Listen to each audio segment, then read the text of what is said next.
Good morning students and welcome back to Genesis International School.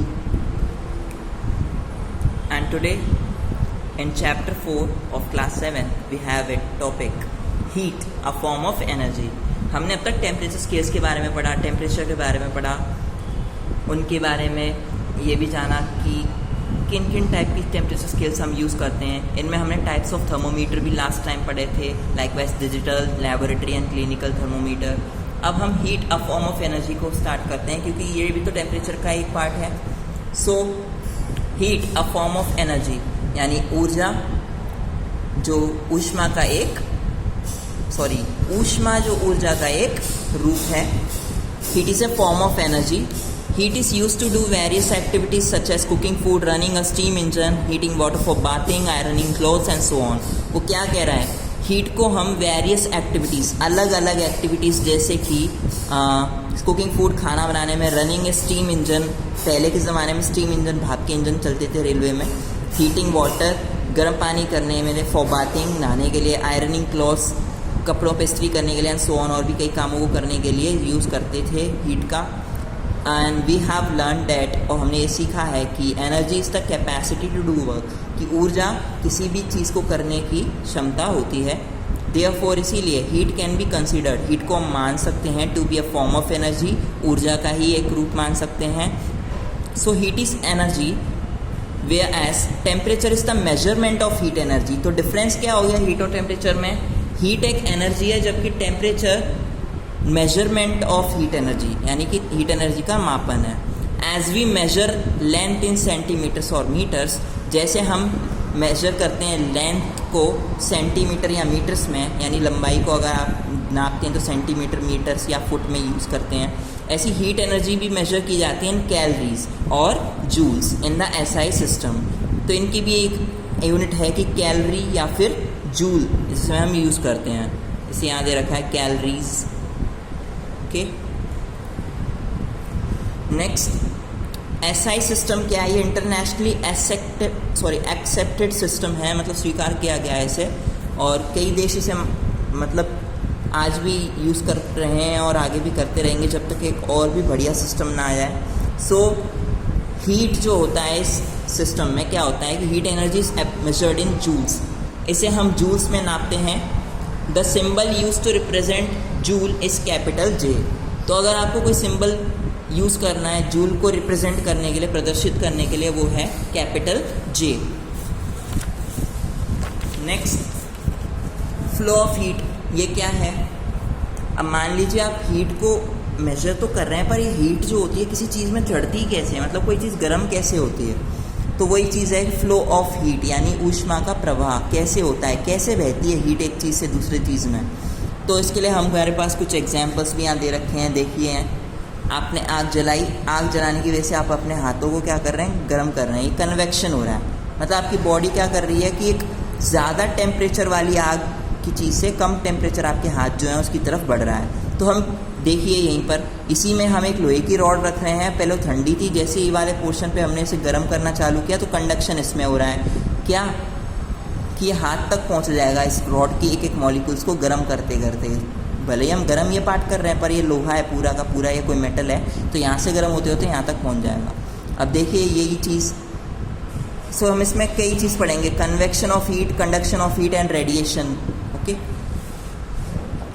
Flow of heat क्या है? Temperature also determined, तापमान ये भी निर्धारित करता है the direction of flow of heat, कि हीट के फ्लो होने की क्या डायरेक्शन है, दिशा क्या है. When two bodies at different temperatures come in contact, जब दो अलग अलग बॉडीज़ होती हैं, वो टेम्परेचर्स उनके अलग अलग होते हैं, वो कॉन्टैक्ट में आती है, तो आपको पता है क्या होता है? Flow of heat can be compared with the flow of water. Heat की जो फ्लो होती है इसे हम वाटर के फ्लो के साथ कंपेयर कर सकते हैं. Water always flow from a higher level to a lower level. जो पानी होता है वो एक उच्च स्तर से निम्न स्तर की तरफ हमेशा प्रवाहित होता है. इन द सेम वे, इसी तरीके से हीट एनर्जी जो ऊष्मीय ऊर्जा होती है ऑलवेज हमेशा फ्लो होती है from a higher temperature to a lower temperature, एक उच्च तापमान से निम्न तापमान वाली जगह. The flow of heat energy will continue until the two temperatures are equal.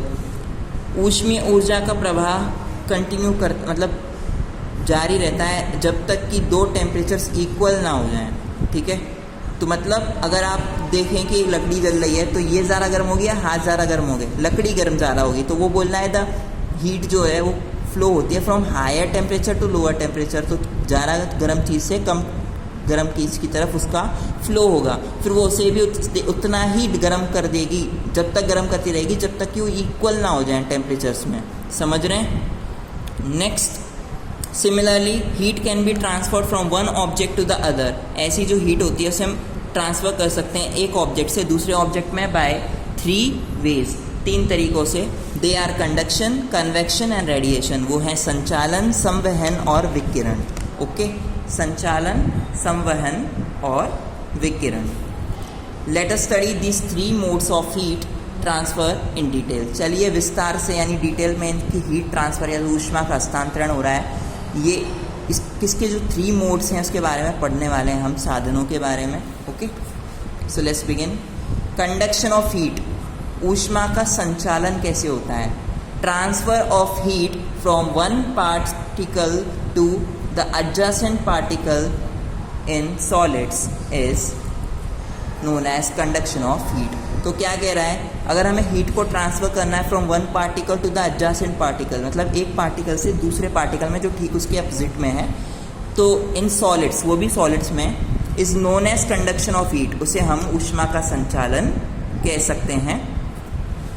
In solids, ठोस में क्या होता है, सॉलिड्स मतलब कोई भी ठोस वस्तु होती है, स्ट्रॉन्ग होती है, बहती नहीं है या उड़ती नहीं है, ऐसी चीज़ें सॉलिड्स।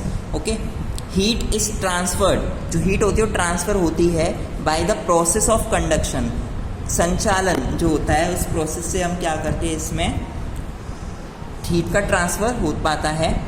इन दिस प्रोसेस, इस प्रक्रिया में, the transfer of heat, heat की जो ट्रांसफ़र रेट होती है ये takes place through adjacent molecules, वो उसके आसपास के मॉलिक्यूल से ही हो पाता है। मतलब क्या है इसका, ये समझ लीजिए आप। हम एक लोहे की रॉड को ऐसे अभी हम गर्म कर रहे हैं आग पे, अभी ये वाला हिस्सा है ये गर्म होना स्टार्ट हो रहा है, आप देख सकते हैं, आपकी बुक में रेडिश दिख रहा होगा अलग से, या नहीं दिख रहा है तो मैं इसे थोड़ा सा यहाँ कर दे रहा हूँ, तो ये तप रहा है जिसकी वजह से क्या हो रहा है, रेड हो रहा है। अब आपको थोड़ा थोड़ा रेड कलर इसमें क्लियर दिख रहा होगा।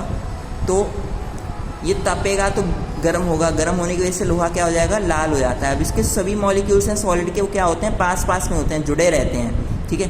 तो धीरे धीरे धीरे धीरे क्या होगा, यहाँ से यहाँ तक जाता जाएगा। देखिए एरोस दिखा रहा है इसमें, तो ये हो रहा है कंडक्शन, मतलब ये पहले गर्म कर रहा है किसी चीज़ को, धीमे धीमे उसके बगल के सारे मॉलिक्यूल्स गर्म होते जाएंगे, और जहाँ आपने पकड़ रखा होगा इस रॉड को वो भी गर्म हो जाती है। अपने मदर से पूछिए, किचन में वो कई सारी एक्टिविटीज़ करती हैं ऐसे कुकिंग के टाइम पर, तो कढ़ाई में अगर आप चम्मच को ऐसे थोड़ी देर चलाते रहते हैं, गर्म करते रहते हैं कोई चीज़, तो चम्मच आगे से गर्म हो जाती है, और जिस हाथ से आपने पकड़ा हुआ है वहाँ पर भी उसकी थोड़ी थोड़ी आपको वार्मथ महसूस होती है, यानी गर्मा की। और आप उस चम्मच को ऐसे ही इसमें छोड़ जाओ लटका कर, तो बर्तन पे जो चम्मच है ना, तो नीचे का हिस्सा ना नीचे होगा डूबा हुआ सब्जी में, ये जल्दी गर्म हो जाएगा, और फिर धीमे धीमे क्या करेगा, ऊपर चढ़ना स्टार्ट होगा, क्योंकि इसके सारे मॉलिक्यूल्स क्या होते हैं, क्लोजली पैक्ड, आपस में जुड़े रहते हैं। तो ऐसे हीट ट्रांसफ़र होता है। नेक्स्ट,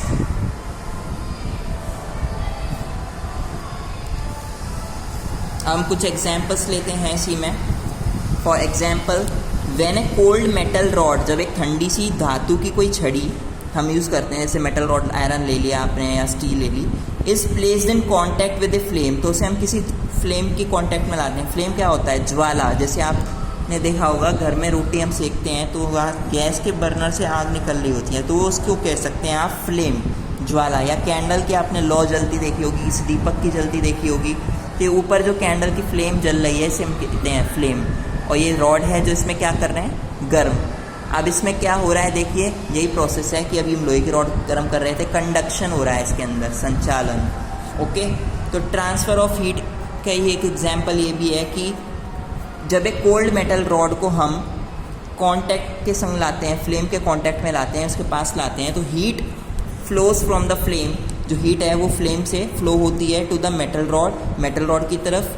दिस हैपन्स, ऐसा इसलिए होता है because particles of iron rod, क्योंकि लोहे के रॉड के जो पार्टिकल्स हैं which are nearer to the flame, जो फ्लेम के करीब करीब होंगे, रिसीव द हीट, वो हीट को क्या करते हैं, रिसीव करते हैं, यानी प्राप्त कर लेते हैं अपने पास, एंड ट्रांसफ़र, और उसे ट्रांसफ़र कर देते हैं, आगे बढ़ा देते हैं टू द एडजेसेंट पार्टिकल्स, अपने आसपास के अदर पार्टिकल्स में। तो इस तरीके से अगर ये लाल पड़ गया है तो धीरे धीरे इसके सारे पार्टिकल्स जो एडजेसेंट है, पास पास हैं, वो सब गर्म होते होते होते होते आगे बढ़ते जाते हैं, और ये जो हीट यहाँ से आपको मिल रही थी वो कंडक्शन वाली प्रोसेस में आगे वहाँ तक बढ़ जाएगी जहाँ तक ये रॉड होगी।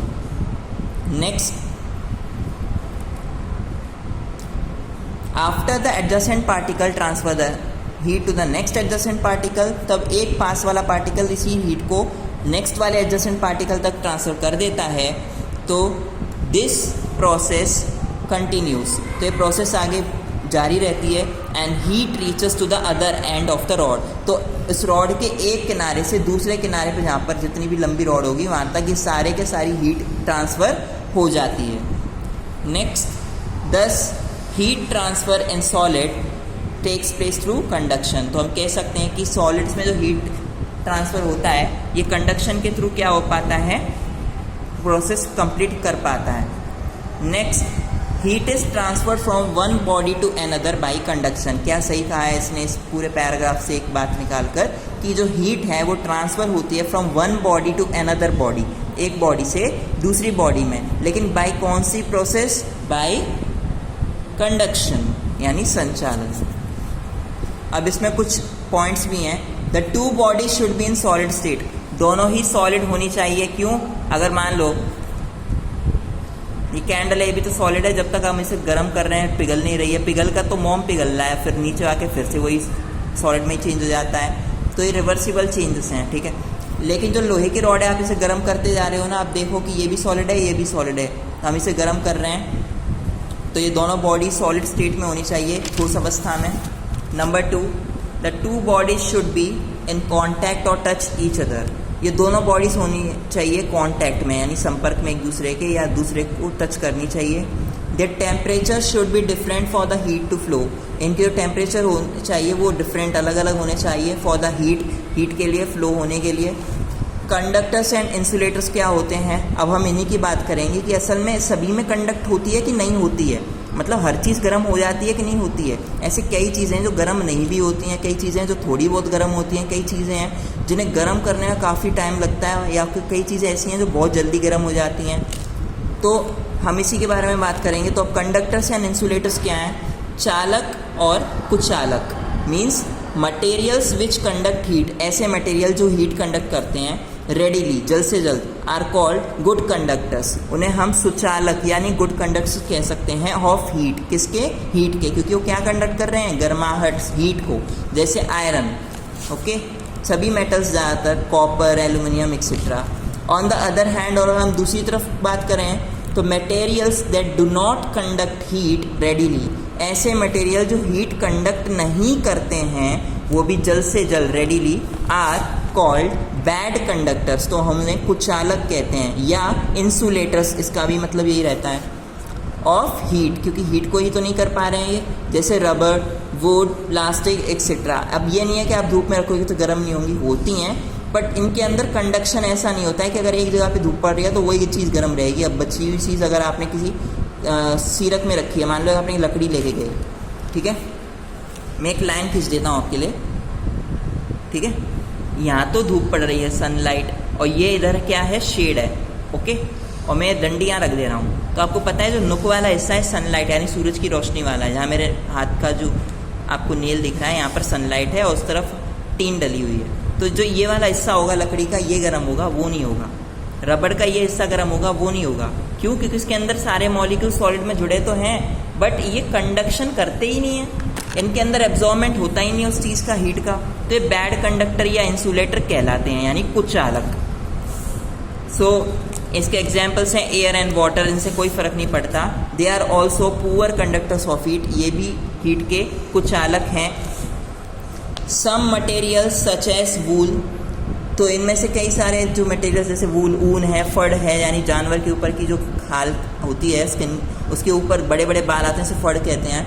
एंड बर्ड, और यहाँ तक कि बर्ड फैदर होता है, are good conductors, sorry are good insulators, तो बोला है कि ये क्या होते हैं? ये अच्छे कुचालक होते हैं, because they trap the air, क्योंकि ये एयर को ट्रैप कर लेते हैं यानी फंसा लेते हैं बिटवीन देयर फाइबर्स, उनके रेशों के बीच में, जिससे कि वो गर्म बनी रहती हैं। यानी कि अगर वो हवा में उड़ रही हैं अपने सारे पंख खोल के, तो उनके प्रोटेक्टिव शील्ड होती हैं उनकी पंख असल में।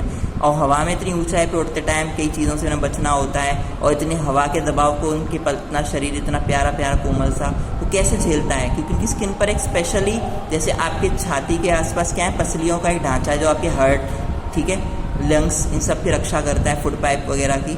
ऐसे उनके पास भी है आगे की तरफ एक कवच टाइप का होता है जो क्या करता है, हवा में जब वो फ्लाइट ले रहे होते हैं या किसी चीज़ से टकरा जाते हैं तो उससे बच सकें, उस टक्कर में उन्हें ज़्यादा चोट ना लगे, उसके लिए उनके पास भी एक फ्रेम होता है डायफ्राम टाइप का, जिससे वो बच सकते हैं। तो ये एयर स्पेसेस होते हैं इनके बीच में, ये सारी एयर को ट्रैप कर लेते हैं और वो क्या करते हैं, फेदर्स उन्हें गर्म रख पाते हैं। तो इस तरह से पक्षी ज़्यादातर जल्दी नहीं मरते।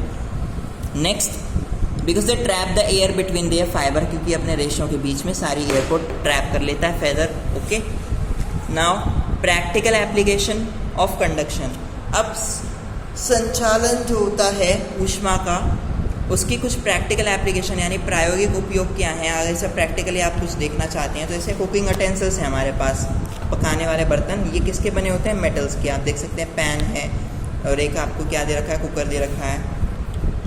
तो कुकिंग अटेंसिल्स, पकाने वाले बर्तन होते हैं, are usually made of metals, खास तौर से मेटल के बने होते हैं, लाइक कॉपर एंड एल्यूमिनियम, जैसे कॉपर और एल्यूमिनियम।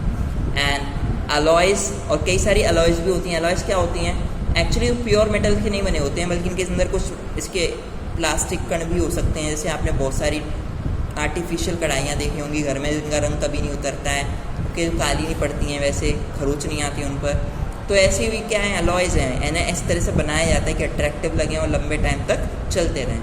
लाइक ब्रास, पीतल एंड स्टेनलेस स्टील, जैसे स्टील की चीज़ देखिए आप, इनकी चमक कमी नहीं होती है ज़्यादातर, because they are good conductors of heat. जैसा कि ये भी कुछ ना कुछ मेटल बने हैं, भले अलॉय मिलाकर बनाया गया है, पर फिर भी एक हीट के कंडक्टर्स क्या होते हैं, गुड होते हैं, अच्छे चालक होते हैं, यानी कि इनमें हीट बहती है। हैंडल्स ऑफ मेटल, अब मान लो कुकर है, इनकी मेटल के हैंडल्स होते हैं, पहले आते थे, फिर उसके ऊपर क्या चढ़ाने लग गए, प्लास्टिक, ये भी गर्म हो जाता है। तो ऐसे पैन का हैंडल है, ये भी गर्म हो जाता है। तो जो हैंडल्स लोहे के बनाए होते हैं, जैसे बड़ी कढ़ाई होती हैं, तुमने देखी होंगी हलवाइयों के यहाँ, कन्फेक्शनर्स के यहाँ, तो उनके हैंडल्स मेटल के बने होते हैं। कुकिंग वेसल्स के खास तौर से, यानी पकाने वाले बर्तनों के, आर मेड ऑफ इंसुलेटर्स, ये भी इंसुलेटर्स के बने होते हैं। जैसे आपके बहुत सारी चीज़ें हैं, वुड, बाम्बू एंड बेकेलाइट, ठीक है, लकड़ी, बाम्बू जो बांस होता है, और बेकेलाइट एक टाइप का प्लास्टिक है। तो कुकर के हैंडल देखेंगे आप लोग, ये बेकेलाइट के बने होते हैं, एक टाइप का प्लास्टिक है। So that they do not become hot, जिससे कि वो ज़्यादा गर्म ना हो जाए और हाथ से छुएँ तो हमारे हाथ इतने भी ना जलें। And are easy to hold, और इन्हें हम आसानी से पकड़ सकते हैं। इवन यहाँ तक कि when the vessel is very hot, जब वो बर्तन बहुत ही ज़्यादा गर्म हो तब भी। Next point, vehicles carrying inflammable material are covered with insulating material like asbestos. अब देखिए, कुछ व्हीकल्स यानी कि जो आपकी गाड़ियाँ होती हैं कई टाइप की, कैरी करते हैं इनफ्लेमेबल मटेरियल। आपने देखे होंगे ट्रक जा रहे होते हैं, वो पूरी तरह से सिलेंडर की शेप के होते हैं पीछे से, उन पे लिखा होता है इनफ्लेमेबल, स्टे अवे, मतलब आग लग सकती है, आप इससे दूर रहें, don't smoke near the truck, ऐसे लिखा होता है। तो इनफ्लेमेबल थिंग्स कैरी करते हैं, यानी ज्वलनशील वस्तुएं जिनमें आग जल्दी पकड़ जाती हैं, ओके, जो जल्दी फट जाएँ। तो ये एक इंसुलेटिंग मटेरियल से ढके होते हैं, जिसे हम कहते हैं एस्बेस्टोस। एस्बेस्टोस एक खास टाइप का पत्थर होता है, एक मेटल टाइप का होता है मटेरियल, तो इसकी वजह से आग इसको टच नहीं कर पाए अंदर की चीज़ को। नेक्स्ट, वूल जो होती है वो विंटर में वार्म होती है, वूल इज वार्म इन विंटर, यानी गर्म। एज द पोर्स इन वूल, क्योंकि उनके बीच में छोटे छोटे छेद होते हैं, पोर्स का मतलब होता है छिद्र, छेद, लेकिन कौन से, सूक्ष्म छिद्र, छोटे वाले, जो सूक्ष्म छिद्र होते हैं उनकी बात कर रहा हूँ मैं, छोटे वाले छेद वूल में होते हैं। ये क्या करते हैं, ट्रैप करते हैं एयर को, which is a bad conductor of heat, जो हीट का बैड कंडक्टर है, okay. Next, and so it keeps us warm, और इस तरीके से वो हमें क्या करता है, गर्म रखता है, क्योंकि वो हीट को क्या करता है, बाहर की हवा को अंदर नहीं आने देता है, उसके जो पोर्स होते हैं बहुत छोटे होते हैं, वो ट्रैप कर लेते हैं, इसकी वजह से वो अंदर से गर्म रहते हैं। नेक्स्ट, ब्लॉक्स ऑफ आइस, अगर आपने जो बर्फ़ के टुकड़े देखे हों, are usually covered with cloth और सॉडस्ट, वो या तो साधारण रूप से किसी कपड़े से ढके होते हैं या किसी टाइप की, सॉडस्ट का मतलब क्या होता है, मतलब कोई ऐसा मटेरियल डाल देते हैं जैसे आप इन्हें बुश पे रख दो तो इसको पिघलने में काफ़ी टाइम लगेगा। व्हेन स्टोर्ड, खास तौर से जब इन्हें स्टोर किया जाता है, this prevents the outside heat, जिससे क्या होता है कि जो बाहर की गर्मी होती है, ऊष्मा होती है, वो क्या करती है, वो रोक लेती है, प्रिवेंट करती है, प्रिवेंट्स फ्रॉम मेल्टिंग, पिघलने से। मेल्टिंग का मतलब क्या होता है, पिघलना। ओके, तो पिघलने से रोकती है द आइस क्विकली, जैसे जल्द आइस इसकी हीट, बाहर की हीट मिल जाएगी तो पिघल जाएगी, इसीलिए उसे किस चीज़ में डालते हैं, किसी क्लॉथ में रपेट देते हैं, या फिर सॉडस्ट यानी कि किसी टाइप की मिट्टी में डाल दीजिए आप इसे, या फिर आप इस तरह से डाल दीजिए इसे, उसमें डाल दीजिए, जो आप देख सकते हैं गाय का चारा वगैरह होता है, फॉडर वगैरह उसमें। Next topic, convection of heat. हमने अब तक कंडक्शन पढ़ा था, अब हम कन्वेक्शन के बारे में पढ़ेंगे। Liquids and gases are generally poor conductors of heat. जो लिक्विड्स और गैसेस होते हैं ये हीट के पुअर कंडक्टर्स होते हैं। क्यों? The transfer of heat in them takes place by method of convection, क्योंकि इनमें कंडक्शन का मेथड काम नहीं करता, इनमें कन्वेक्शन यानी संवहन वाली विधि काम करती है। ओके, जिससे कि हीट को ट्रांसफर कर सकते हैं। तो इन दिस मेथड, इस विधि में क्या होता है, the transfer of heat takes place by the actual movement of the molecules और द सब्सटेंसेस इटसेल्फ। इनमें कन्वेक्शन में जो हीट है कैसे आप आती है, देखो इसके जो मॉलिक्यूल्स होते हैं यानी छोटे छोटे, बहुत ही छोटे छोटे हिस्से, मतलब कोई ना कोई चीज़ जो होती है किसी ना किसी चीज़ से मिलके बनी होती है। खाने में कई टाइप की चीज़ें मिला के बनाए जाते हैं, ऐसा बनाओगे उसकी सामग्री होती है, दुकान से कुछ ना कुछ लाते हो। ऐसी मान लीजिए टुकड़ा है, इसके अंदर कुछ ना कुछ है, तो इसके अंदर मैंने डॉट्स बना दिए, आपको दिख रहे होंगे थोड़े थोड़े। तो इस डॉट को अगर आप ध्यान से देखें तो यह किसी न किसी चीज़ से मिलके बना है, ये जो चौकोर सी कोई चीज़ बनी है। तो अगर हमें बोलूँ इसमें हमें गर्मी देनी है, तो अगर लिक्विड, अगर इसके अंदर पानी भर रखा है तो लिक्विड के जो मॉलिक्यूल्स होते हैं वैसे जब तक पास नहीं रहते हैं, पर इनके बीच में हल्का सा स्पेस तब भी रहता है। तो नेक्स्ट तो बोल रहा है कि इसमें एक्चुअल मूवमेंट कैसे होता है, मॉलिक्यूल्स का मूवमेंट होता है एक्चुअली, या एक सब्सटेंस का अपने आप ही, जिसकी वजह से गर्म होते हैं। जैसे पानी आपने देखा होगा जब उबलता है तो कैसे उसके मॉलिक्यूल्स बुलबुले ऊपर फटफट के आ रहे होते हैं। चाय उबालते हैं तब भी देखा होगा झाग से आते हैं, दूध उबालते हैं तब भी आता है। तो जो चीज़ हम पीने की बनाते हैं ज़्यादातर उन्हें उबालते हैं, हीट देते हैं, तो क्या करती हैं वो बबल्स बना लेती हैं। तो ये क्यों हो रहा है? क्योंकि उनके मॉलिक्यूलर सब्सटेंस खुद हिस्सा लेते हैं मूवमेंट में, खुद हिलते हैं इस तरीके से, क्यों गर्म हो जाएं। When liquids and gases are heated, जब हम किसी लिक्विड और गैस को गर्म करें, दे एक्सपैंड, वो फैलती हैं, become less dense and rise, वो कम क्या हो जाती हैं, घनी, और ऊपर उठने लगती हैं। The molecules from the colder portion, जो ठंडा वाला हिस्सा है उसके मॉलिक्यूल्स फ्लो होते हैं डाउनवर्ड नीचे की तरफ, टू टेक देयर प्लेस, उनकी जगह लेने के लिए। Now these molecules gate heated, अब ये जो मॉलिक्यूल्स होते हैं वो गर्म हो जाते हैं, एंड राइज, और ऊपर उठने लगते हैं। दिस कंटिन्यूस प्रोसेस, ये जो कंटिन्यूस प्रोसेस है, लगातार जो प्रक्रिया चल रही है, ये रिजल्ट करती है यानी देती है आपको, क्या देती है परिणाम, इसका परिणाम ये निकलता है in the formation of A current, एक धारा का निर्माण कर देती है, जिसे हम कहते हैं कन्वेक्शन करंट, यानी कि संवहन धारा। ओके, नेक्स्ट अगर आप देखें तो the process of transfer of heat in a liquid और ए गैस, किसी भी लिक्विड या गैस में हीट की जो ट्रांसफ़र प्रोसेस होती है बाय द एक्चुअल मूवमेंट, वो भी एक्चुअल मूवमेंट यानी वास्तविक चाल ढाल की वजह से होती है, वो उनकी पार्टिकल्स की, ऑफ द लिक्विड और गैस।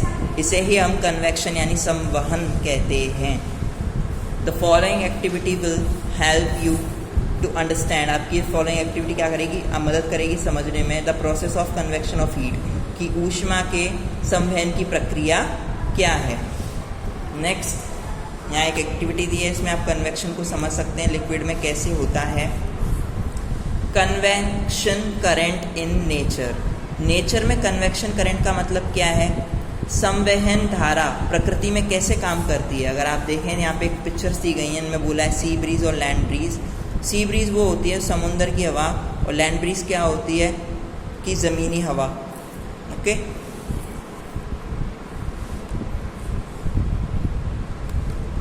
सो इन कोस्टल एरियाज, अगर आप समुद्र के आसपास के या फिर किसी नदी के आसपास के एरिया में रहते हैं तो क्या होता है कि वो तटीय इलाका कहलाता है। इन कोस्टल एरिया कहलाता है। तो ब्रीज जो होती है यानी ठंडी ठंडी हवा जनरली ब्लोज फ्रॉम द सी, साधारण रूप से वो समुद्र की तरफ से क्या होती है, बहना चालू होती है, टू द लैंड, ज़मीन की तरफ। कब? ड्यूरिंग द डे टाइम, दिन के समय, and from the land to sea, और उल्टा कब होता है, इसका अपोजिट होता है, ज़मीन से समुद्र की तरफ, ड्यूरिंग द नाइट, रात के समय।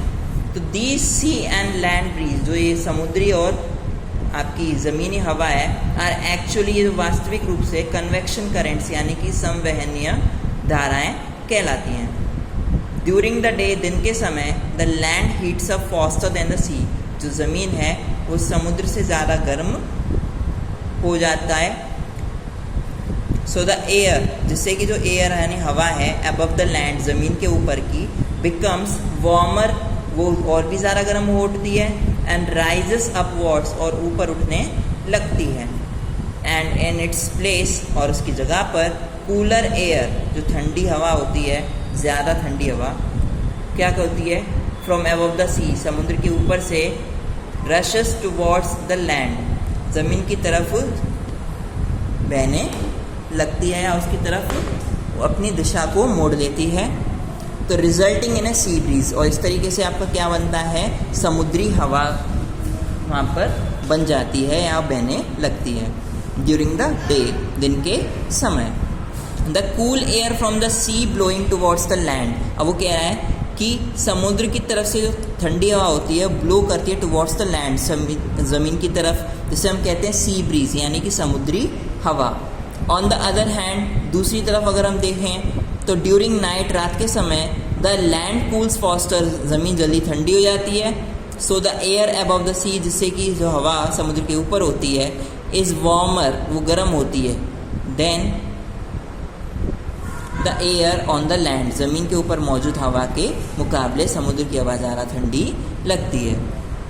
एट नाइट, रात में, कूलर एयर, ठंडी हवा फ्रॉम द लैंड, ज़मीन की तरफ से, रिप्लेस कर देती है वार्मर एयर को अबव द सी, समुद्र के ऊपर वाले हिस्से में। Next, resulting in a land breeze, जिसे हम कहते हैं लैंड ब्रीज यानी ज़मीनी हवा।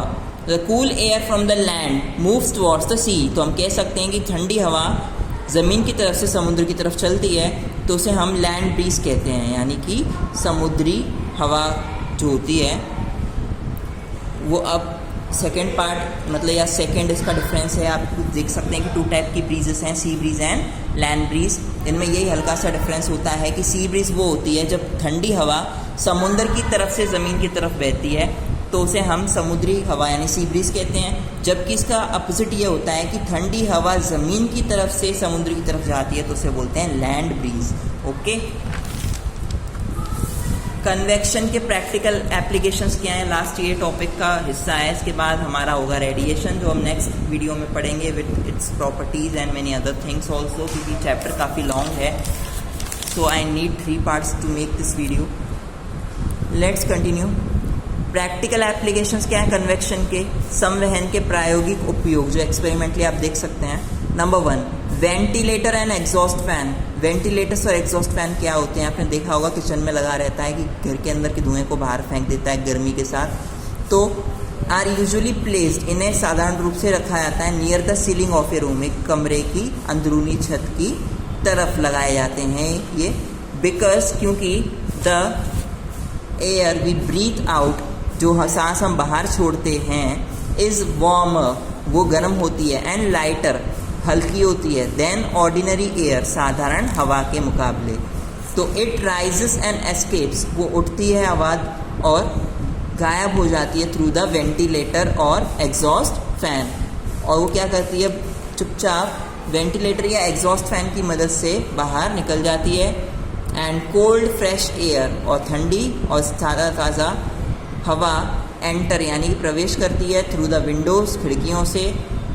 नेक्स्ट पॉइंट, एयर कंडीशनर या एसी आपको पता ही है, are installed near the roof, उन्हें छत के पास ही लगवाया जाता है।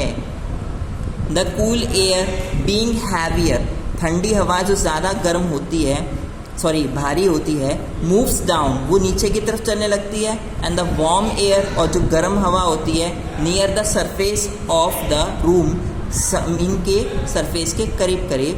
राइजेस अप, वो ऊपर उठती है। Thereby setting up convectional currents, इस तरीके से कन्वेक्शनल करेंट से संवहनीय धारा होती है वो क्या होती है, वहाँ पर बन जाती है। सेटिंग अप मतलब स्थापित हो जाती है। Which cool the whole room effectively, इस तरीके से पूरा कमरा प्रभावी रूप से ठंडा हो जाता है। Next point, smoke and gases from houses and factories, कारखानों और घर से आने वाली स्मोक, धुआं और गैसेस के अदर टाइप की गैसेस क्या करती हैं, rise up to the chimneys, ये चिमनी तक उठ जाती है, ठीक है, चिमनियों तक। Next, due to convection currents, वो भी किस वजह से, संवहन धारा की वजह से। So it's enough for today students, and keep reading the previous parts of this chapter and the previous chapters. Keep completing your homeworks and learning exercises and question answers is very important thing to do right now, because your upcoming test or exams will be held sooner or later, but you will have to do hard work since today to achieve good marks. Okay, stay safe and stay home. Thank you.